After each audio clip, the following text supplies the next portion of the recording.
actually tastes better than fresh Pepsi to me. Really? You know, I go, wow, these are like vintage, you know, Wow. like old wine. Now, diet is not the same. Yeah, but Diet's not the same. I wouldn't worry about the canned pieces of the. It was all, but I make sure it's all clean and it's aluminum. No, not the cleanness. Oh, but just the really? things that- I know. But you know what? I taste it, go, oh, this is pretty good. So I pretty much.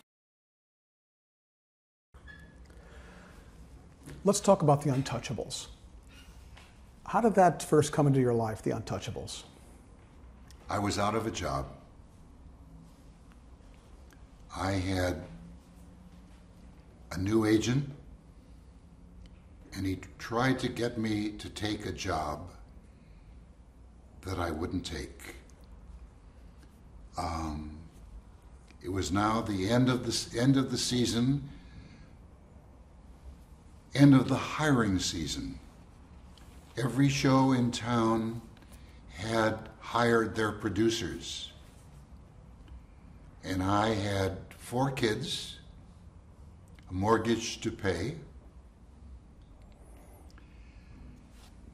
and I finally got the chance. Walter Grauman helped me. I had a lot of friends. It's good to have friends in this world. I had a lot of friends who helped me get that first job with the Untouchables. And I went in, I met Jerry Thorpe, who was the executive producer then. A very nice man, a very bright man. And he gave me a script to read. This was his way of testing me. Gave me a script to read and said, do you think this would make a good Untouchables? And I took it home and I read it, and I came back with ideas on what I might do to make it work for an Untouchables. And I said, honestly, Jerry, I don't think it would work as an Untouchables. And he loved what I said, and he hired me. So I had a commitment. I had a commitment to produce 1 episode of The Untouchables for $1,500. I was thrilled to have it. And what I did to make it last, I broke it down into like 8 payments of whatever, smaller payments so that I could pay, at least pay the mortgage. And I developed a good script, but there was a director whom I really did not want to direct this show. And every other director that I tried to get was busy. And it's like when you dream and you know there is a door that you must not walk through. And the wind, you just keep being moved closer and closer to that door. And that's the way it was. I had to hire this director, and he was a bad director and it was a bad show. But Jerry liked the way I worked. And I did a 2nd episode of The Untouchables, and a 3rd episode, and a 4th, and a 5th, and a 6th, and a 7th. And the following year, they made me executive producer, which was a really major step up. And I was thrilled and I was proud. And that year, the 2nd year, we did some, I think, some wonderful shows. I was proud of many of the shows we did. I put the show back in the top 10 in terms of ratings, and it was an exciting time. And I did that year. Then the 4th year, they brought in a couple of other producers who did not work out, and they brought me back to produce another batch of Untouchables at the end of the 4th year. Now, Quinn Martin produced the first season, is that right? And then he left? Quinn Martin produced the original Desilu Westinghouse show called The Untouchables, based on the book called The Untouchables. And ABC as a network was just beginning then. They were the 4th network and doing badly in the ratings, and suddenly they had a show that was very successful. And based upon that first Desilu Westinghouse program, they decided to make The Untouchables into a series. And Quinn Martin had produced that original 1 hour, maybe it was a 2 hour show for Desilu. Became the producer or executive producer of the new Untouchables series. And he produced the first year, which was very successful. And it was really a launching pad for this new, young ABC network. And it really kind of put them on the map. And it was wonderful. I came in the second year. And the first year, there were major problems.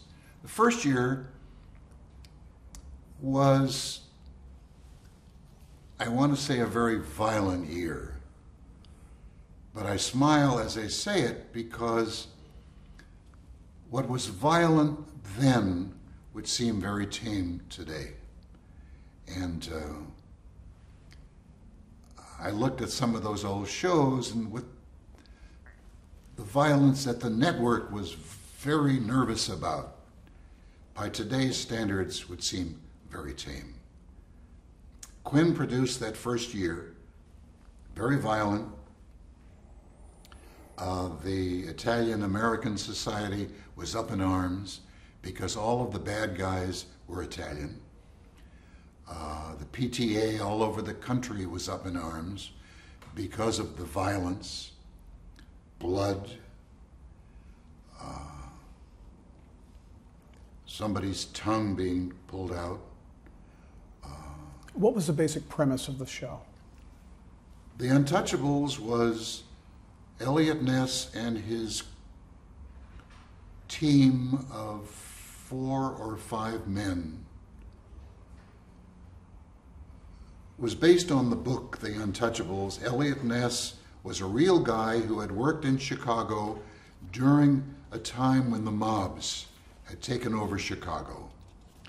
And he was a man who was untouchable by the mobs. He had refused to be bribed. He was pristine. He was, Bob Stack played Eliot Ness very well and became Eliot Ness in a sense.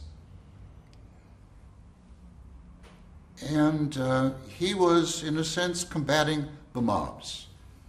The mafia, the Jewish mafia in New York, the Irish mafia, the Italian mafia. Second year, of course, when I came in, because of all of these protests about the violence and because of the heavy use of Italians, ABC said you cannot use Italian names in your shows unless, I'm trying to remember, there were 4 guidelines. We could use an Italian name if the character was a real character who had actually lived. Pardon me. If the story about him was essentially true, and there were 1 or 2 other guidelines that we had to adhere to in order to use. So we did, during that second year, or during the year in which I was the executive producer, we did use a few shows with Italian names. And nobody ever screamed or protested.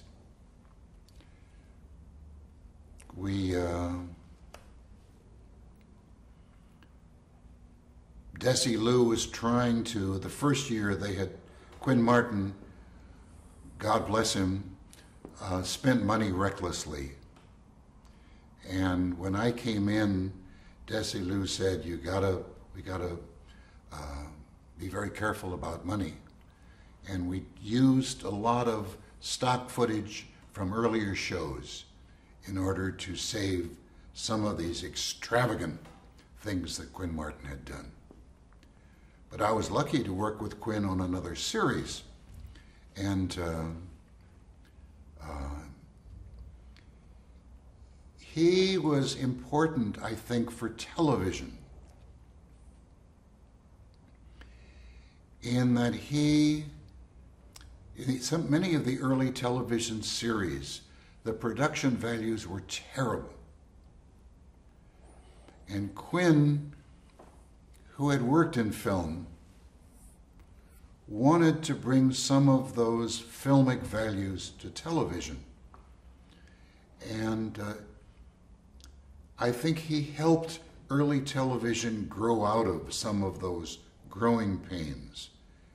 And his shows had rich production values. There were shows that were shot night for night, which was expensive, where there were endless days on location, which many of the television shows were afraid to do because that was expensive. Quinn's shows were expensive, they looked expensive, they were rich, and I think he was an impetus in terms of getting television off the ground and into really shows with better production values. And then he went on to do The Fugitive and The Invaders, which we'll talk about later. Okay. But I wanted to ask you, how popular was The Untouchables? Well, The Untouchables initially were extremely popular. The ratings went down somewhat. I'm trying to remember how many years it went on. I think it was on 4. When I took over in the 4th year as executive producer, we did shows that I was very proud of, and we put the show back in the top 10. And we did it for relatively small budgets, and I was very proud of that. But rating-wise, I think initially it was a hit show, top 10, number 1, number 2, number 4. But the ratings, the network is so, understandably, because they get sponsors if their shows are bringing in audiences. And if their shows don't bring in audiences, if the ratings are down, they're not going to get clients. So it's all understandable, but it's a product of a network that needs to make money. What did people like about the show, and what didn't they like? I mean, what were the pros and cons from the opinions from the public? The idea of a good guy, a guy that you can relate to, fighting the mobs, fighting all these bad people who do vicious, terrible things. It's pretty much the same concept as a man in a Western who is fighting the bad guys single-handedly and against terrible odds. It's the same principle that Private Eye, in The Fugitive, a one man alone fighting the establishment, fighting the police. In The Fugitive and in The Untouchables, one man fighting the mobs. You're rooting for this guy who is trying to do it against terrible odds and sometimes succeeding. And you feel good because he's the guy that you like and you hate those bad guys. The interesting thing that they discovered during the first year, and which we kind of capitalized when I came in at the tail end of the second year, was that audiences were starting to get involved and were starting to root for the bad guys. And what we discovered, and Jerry Thorpe and I had long talks about this, was that people who work in jobs, in factory jobs, jobs that they're kind of bored with, here are these colorful guys who are driving luxurious cars, who have beautiful mistresses, who have all the money in the world, are doing these wild, daring, magnificent, terrible things. Audiences are starting to relate to these bad guys. They're starting to wish, gosh, I wish I could be like him, driving this big, long car. And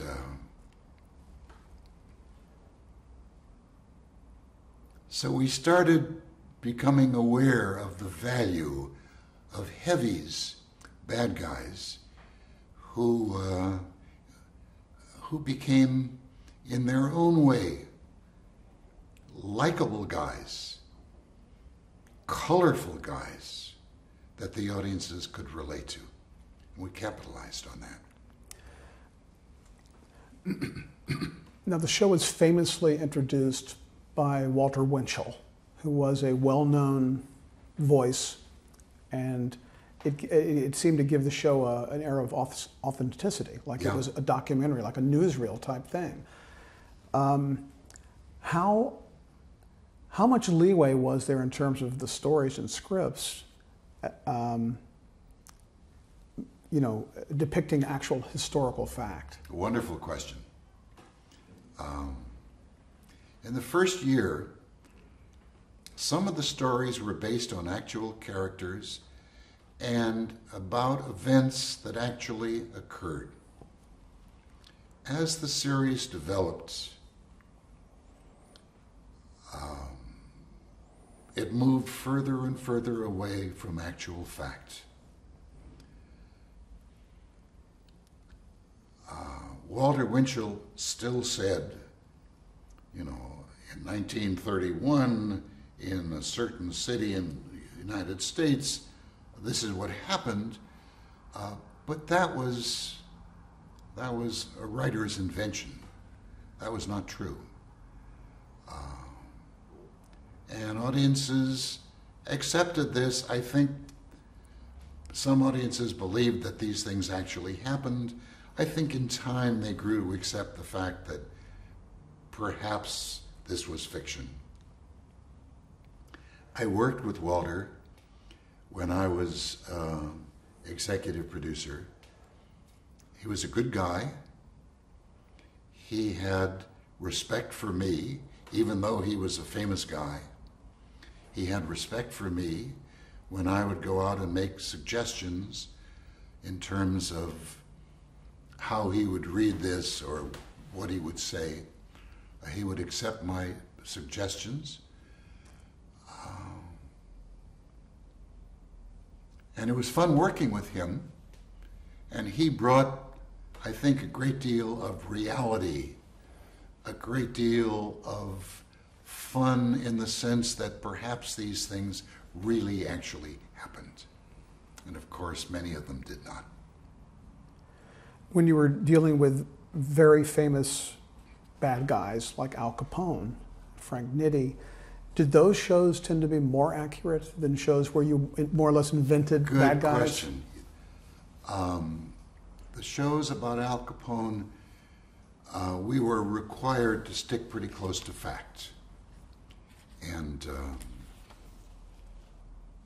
there were very few shows about Al Capone. Frank Nitti, because we could not use Al Capone freely, Frank Nitti, who was an actual character, became our continuing bad guy. And we used him in a number of shows. And he was wonderful. Bigger than life. Expansive.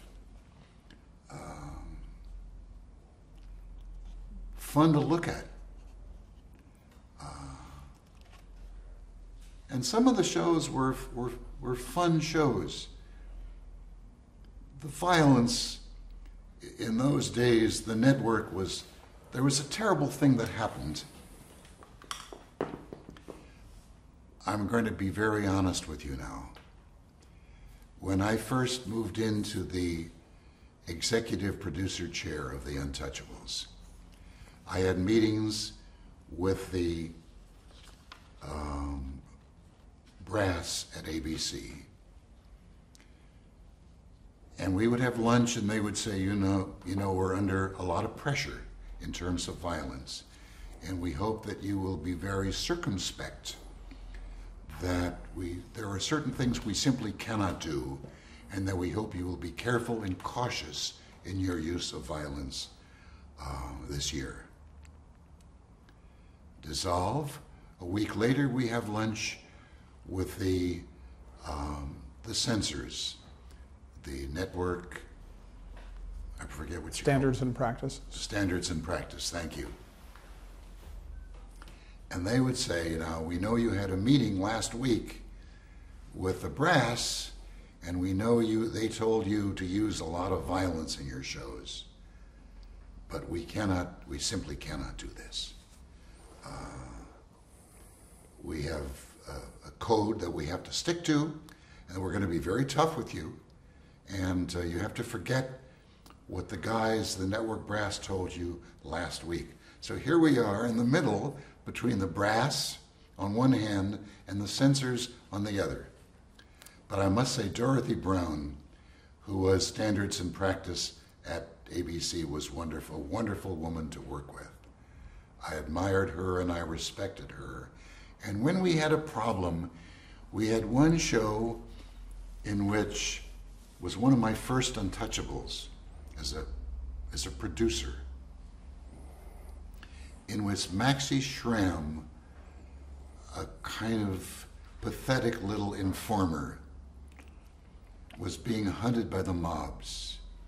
And all through the series, all through the show, he was cold. Elliot Ness had given him an overcoat at one point. And the final scene at the end of the third act was in an ice house.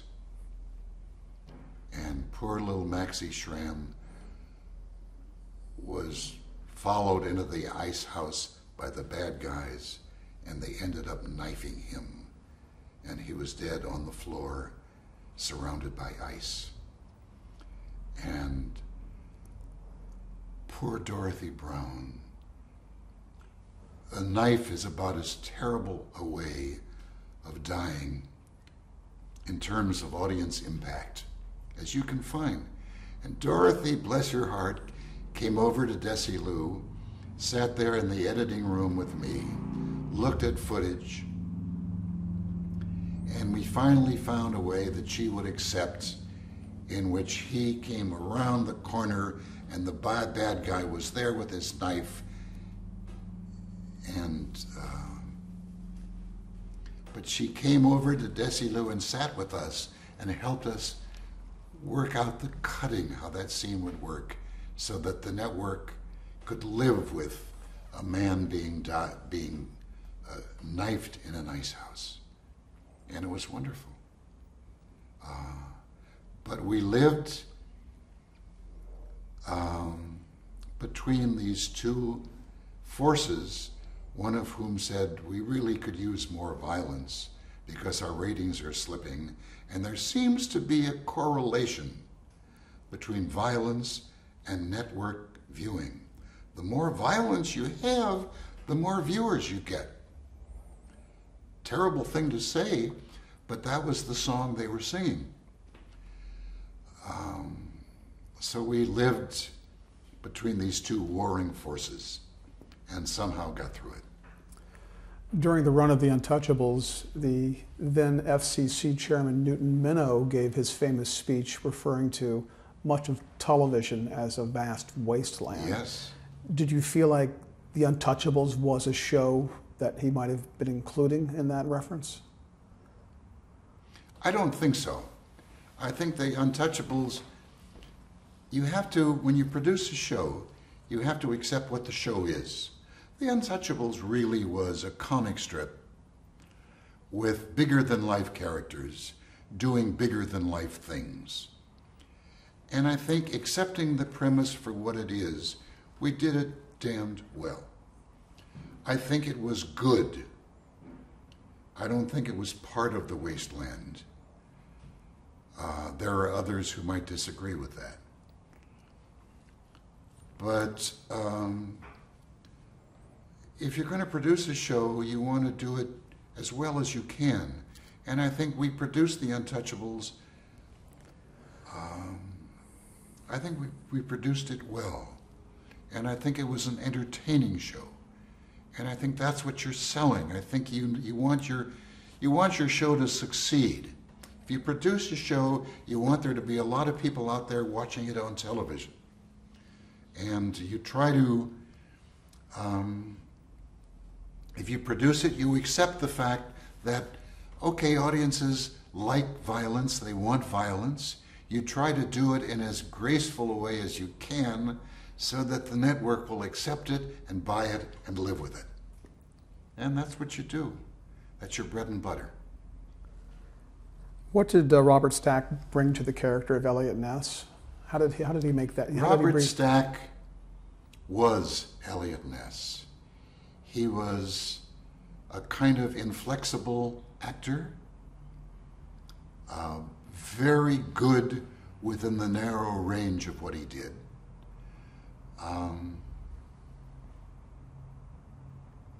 He created the character of Eliot Ness and did it beautifully. Bob was a good guy, and did he have an opinion about the objection to violence in the series? Bob didn't care. Bob wanted us to give him good roles to play. We tried to do that. Bob got a little nervous when we asked him to do things that were outside of the box that was created in the first year.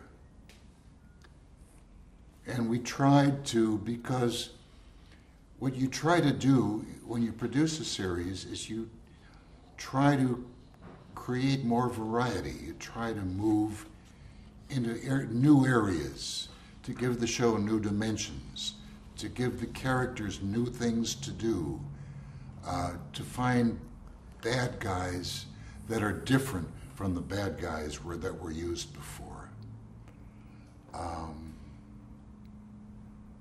We tried to do that. Bob sometimes got nervous when we tried to do new things, because the old things were familiar. Old overcoats are comfortable, old shoes are comfortable. Doing new things becomes nervous-making. But Bob, God bless him, was the character of Eliot Ness. He did it well, and was part of the reason for the show's success. Did the actors who played the bad guys, like Neville Brand playing Al Capone and Bruce Gordon playing Frank Nitti, did they relish playing those bad guys? I think so. I think so, because these were colorful characters who we pushed the envelope a little bit in terms of the things that they did, which were outlandish, immoral, evil, despicable. It's more fun to play a bad guy than to play a good guy. And we gave these actors, many of whom we brought out from New York, some of the best actors of the day. We brought them out from New York. We paid them a lot of money, more than most other shows were paying actors. And they loved it because they could play these wild, wonderful, colorful guys. They could flex their acting muscles in ways that very few other shows permitted them to do. And they loved it. They loved the money, they loved the show, they loved the parts that they were able to play. What do you see as the legacy of the series, The Untouchables, as far as television is concerned? Well, I think the only legacy I can think of, and these are tough questions you're asking, is I think it kind of expanded the boundaries. It kind of tried to do things that television had not done before. Yeah, there was the violence, but I think it kind of helped television to grow up, to try new things, to move in new directions. And I think that's healthy and strong for any new industry. Television was a baby then, and I think you need to expand your boundaries, and you need to try things to kind of see what works and see what doesn't work. I think that's wonderful. I think in that sense it was healthy for the baby television. The feature film, The Untouchables, and I believe there was another series about The Untouchables later. What did you think about what came later after the original? I never saw the series, but I thought the movie, The Untouchables, was very good. I loved it. I thought that the characters had more dimension than the bad guys that we had used in our television series. I thought it was very good, and I thought that the movie of the Fugitive that was made of the television series was beautiful as well. So let's talk about The Fugitive. Were you at the very beginning of The Fugitive, the television series? I did not. Quinn was kind enough to put my name on the pilot. I did not do the pilot. Walter Grauman directed the pilot. Quinn produced the pilot, although he put my name on it as producer. I came in, I had just finished working on the 4th year of The Untouchables. Quinn called me over to his house, and we sat down and had coffee, and we talked about what I wanted to do with my life and about the series The Fugitive. Actually, realistically, it began before that. There was a night when Quinn had a barbecue, and my wife and I and Walter and Sue were over at Quinn's house for dinner. And Quinn told us that ABC had come to him with a concept for a series. Quinn had a pay or play contract with ABC. Quinn had wanted to do a series about, I'm drawing a blank. Let's stop for a moment. I'm drawing. Okay, so you're telling me about a show that Quinn Martin was developing? Well, it began, Walter Grauman and Sue, Elaine and I, went over to Quinn's house one night, and he tried out an idea on us. He had proposed a series to ABC that ABC had turned down. In turn, ABC gave him a concept, a premise that had been given them by Roy Huggins. It was called The Fugitive. It was about a man who had been convicted of a crime that he did not commit, and was running from the law, and that was what the series was about. What did we think of it? Did we think it would work? And Walter and I talked about it with Quinn, and we liked the idea and kind of encouraged Quinn to go ahead with it. And several months later, ABC had made the decision to go ahead with the series. Quinn called me over to his house one morning, and we talked, and he asked me where I wanted to go with my life and what I wanted to do in television. And he decided that he would like me to produce his series. And he said, come on over, let me show you the pilot film that Walter Grauman directed. See if this is a series that you'd like to do. And I went over to Goldwyn Studios. He ran the pilot for me, which I liked. Went back to his office, we sat down, talked about it. And he said, you want to do it? I said, yeah. So I put my agent in touch with his business manager. They worked out a deal.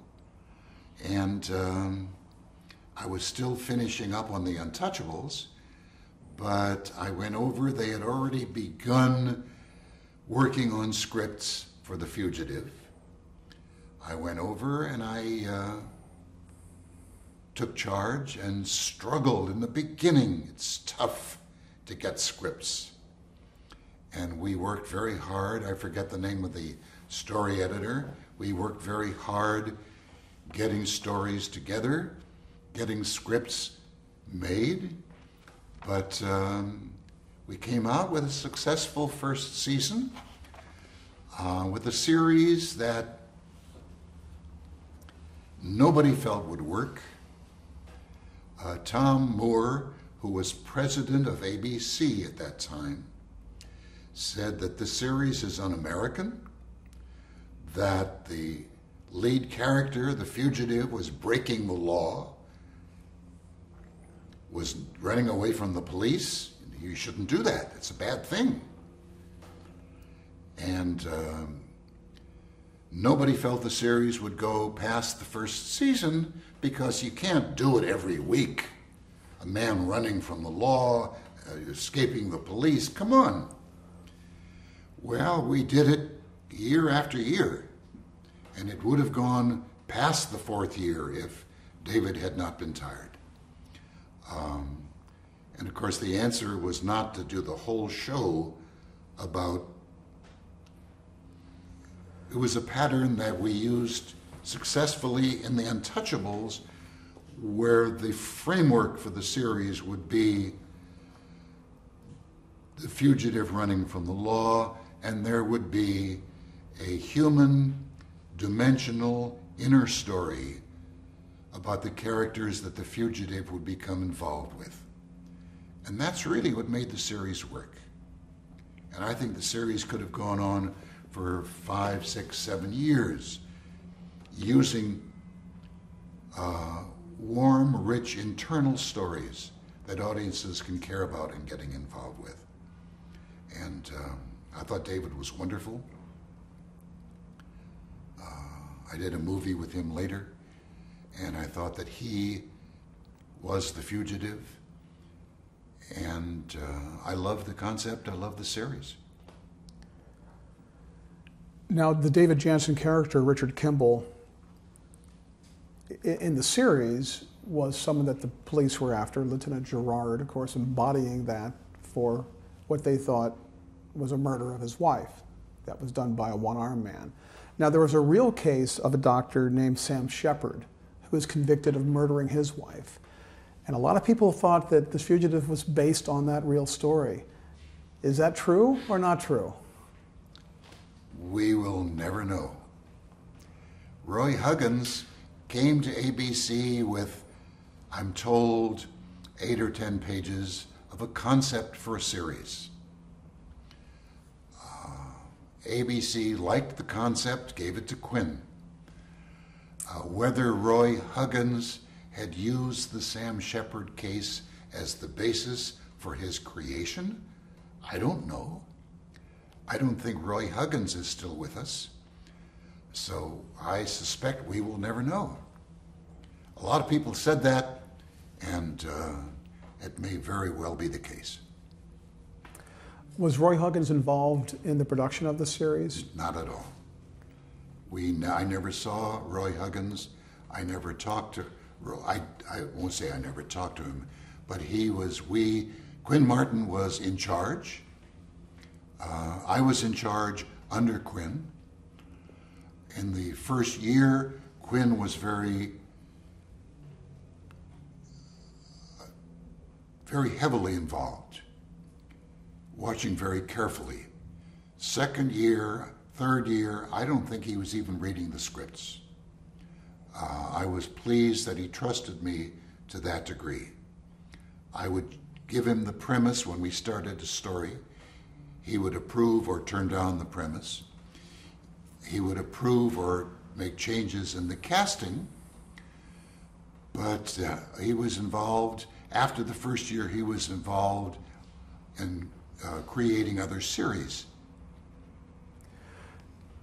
During the time that Quinn Martin was involved with the show, what was that like working with him? He had asked you to come onto the show, actual working with him day to day when he was there. Quinn was a good guy, low-key, had very strong personal likes and dislikes.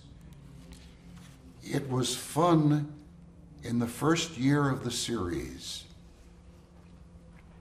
because Quinn was really discovering what the series is, what the series was.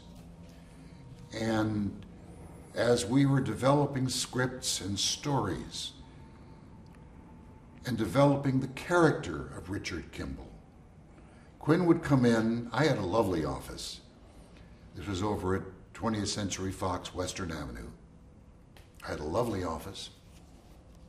Quinn would come over in the middle of the day, sit down. I had a big easy chair there. He would sit in the easy chair, and we would just talk for an hour, sometimes 2 hours, about what it needs, what the series needs to make it work. Well, who Richard Kimball was. And it was wonderful because we would kind of develop what the series was together. And it was great. And Quinn was easy to work with. I don't think we ever had any major fights. There were a couple of scripts that he didn't like in the first year. And he had his own very strong likes and dislikes in terms of story areas, specifically in terms of casting. There were certain people that certain actors that he would never cast. He just didn't like them. And John Conwell, who was our casting director and a wonderful guy, John Conwell would have our secret little talks about ways of maybe sneaking actors in that Quinn didn't like. But other than those personal, strong likes and dislikes, he was a very easy man to work with. Low-key, sense of humor. We became good personal friends. He and his wife and my wife, the four of us would have dinner together. We would talk about the series. It was a good relationship. I liked him. So you were brought in after the pilot was filmed, I think you told us. So let me ask you to comment on at least 3 of the key cast members, since it sounds like they were cast before you came into the process. You talked about David Janssen. Do you think that well, you mentioned a little bit what he brought to the role, but why was he a guy who could play someone accused of something so heinous as murdering his wife, but was able to create this empathy when he would go from episode to episode and would be sort of a good Samaritan and would actually risk his own life and chance of being captured to help someone else out? What was it about David Janssen that embodied that? Let me talk for a minute about the character that emerges on film. The character, it begins with the writer, his concept that he puts on paper, develops in the script, in the actions of the characters in the script, presents that character to the producer and maybe shaded a little bit by the producer in the rewrites of the script,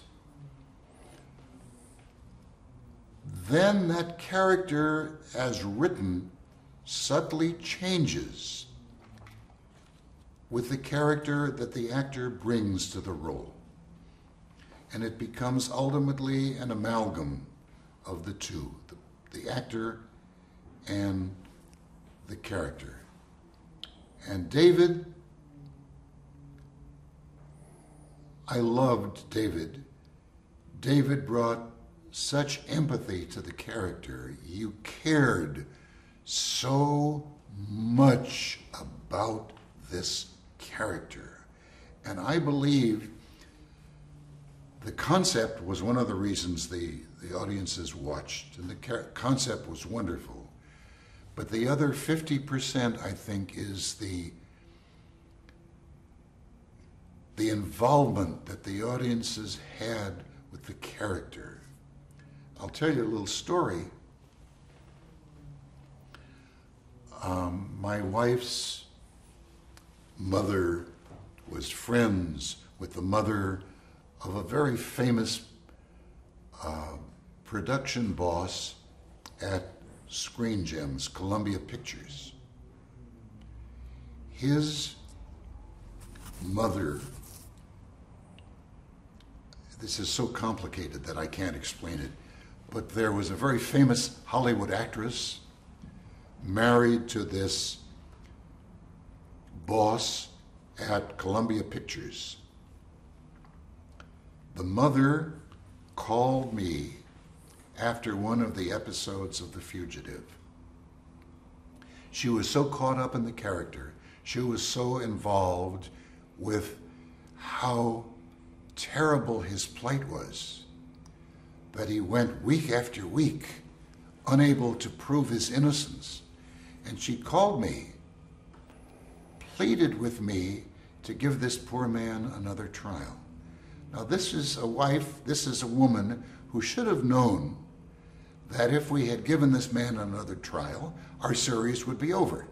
This was the mother of I think she was the mother of this executive at Columbia Pictures. And we smiled because this was the degree of involvement that audiences had with this character.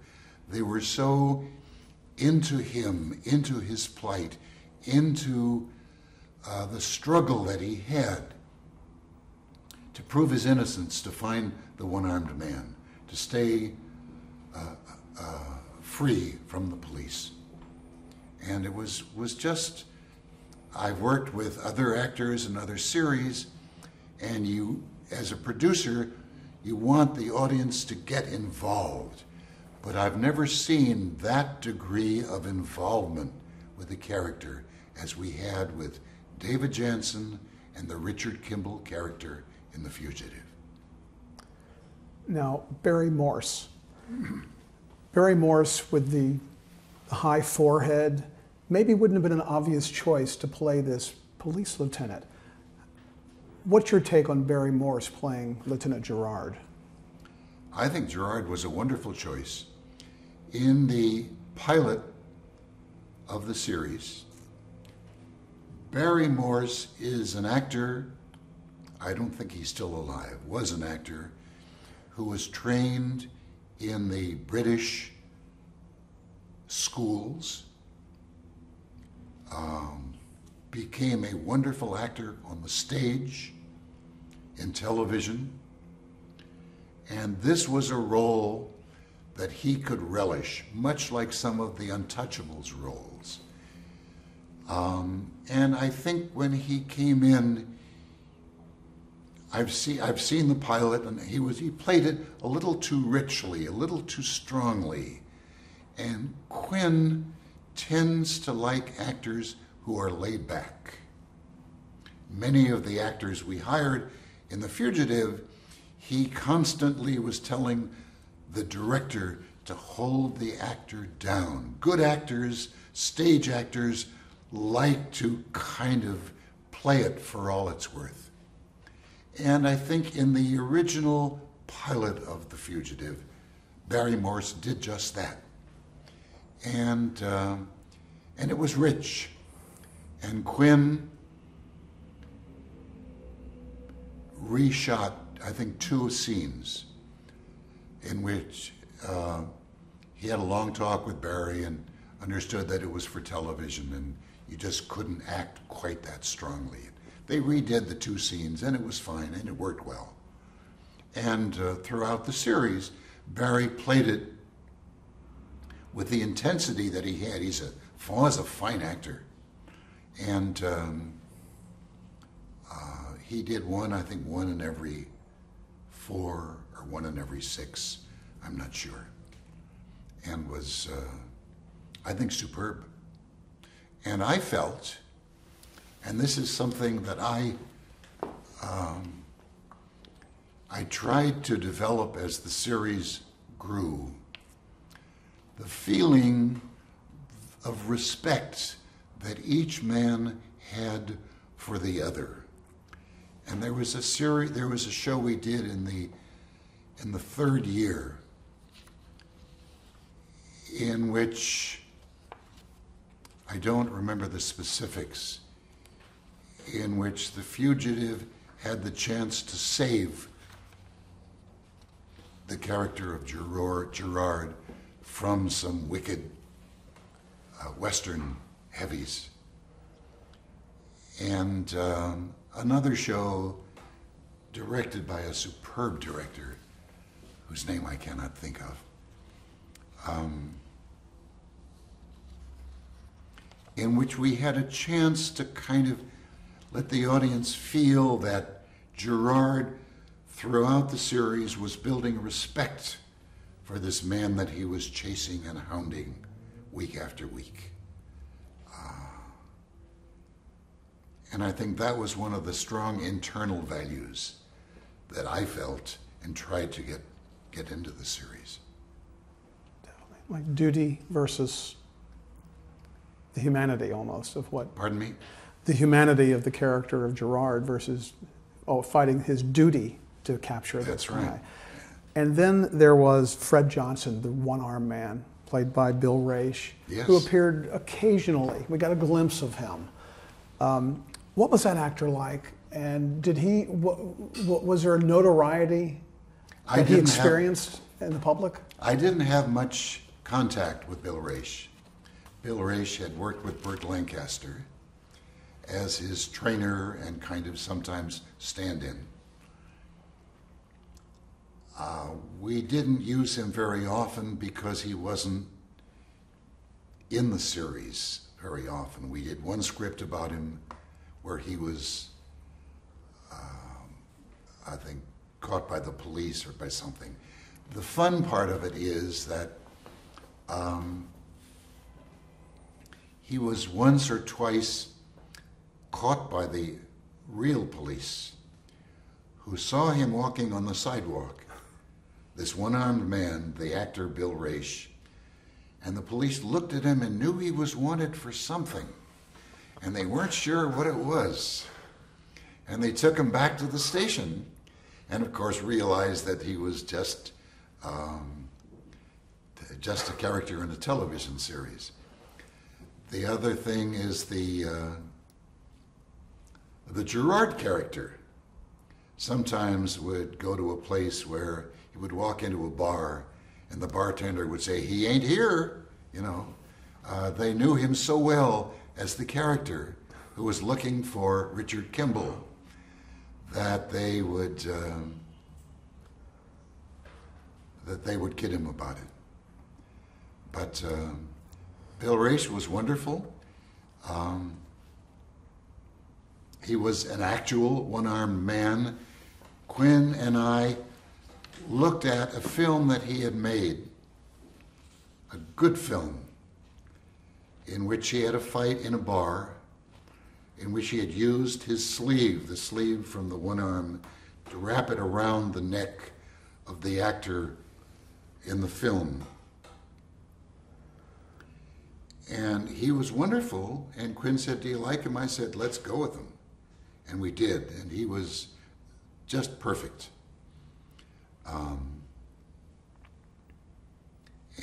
When I developed a script in which the unarmed man became a character, Quinn was upset.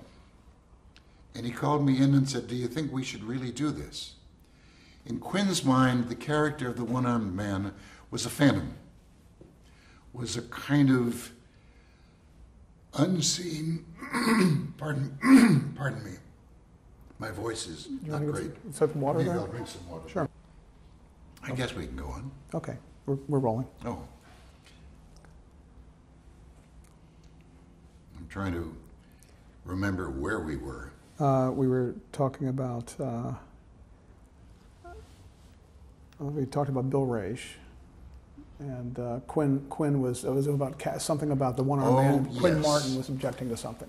We developed a script in which the one-armed man was captured, and Kimball learned that the one-armed man had been captured, and this was his chance to meet him,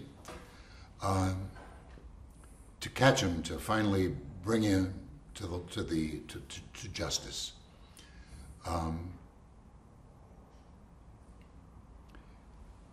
When we did the script, Quinn was uneasy. In his mind, the character of the one-armed man was a phantom. And there was maybe the question in Gerard's mind and perhaps in the audience's mind, is the one-armed man real? Is Kimball correct in his story?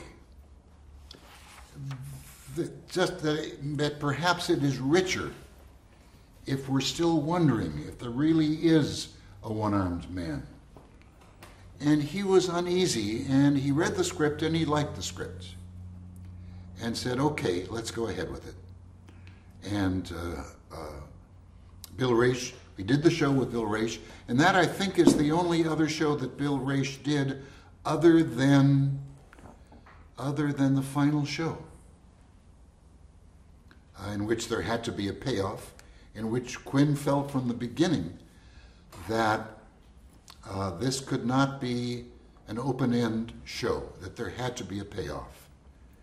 And I think Quinn later regretted that he had made that decision, that perhaps it had hurt the chances of the show going into syndication, that the audience would perhaps feel that it had been settled and there was no longer a reason to watch. I don't know. How was the finale received by the public? It had the largest audience of any show ever on. It was broken later by, I think, the final episode of MASH, and I think the final episode of the nighttime soap. But it had a huge audience. I was not the producer of the series in its final year. And, but George Eckstein wrote the script with another writer, and I thought it was a good script, and I thought that the payoff on top of the tower was very exciting. And I had some questions about the episode and the script, but it was excellent, well received, and the show ran in syndication 5 afternoons a week. I got some residuals from that. It was as a series, it was very well received, and it was a good series, and was the springboard for the Hollywood Motion Picture, which I thought was very well done. We're going to change tape.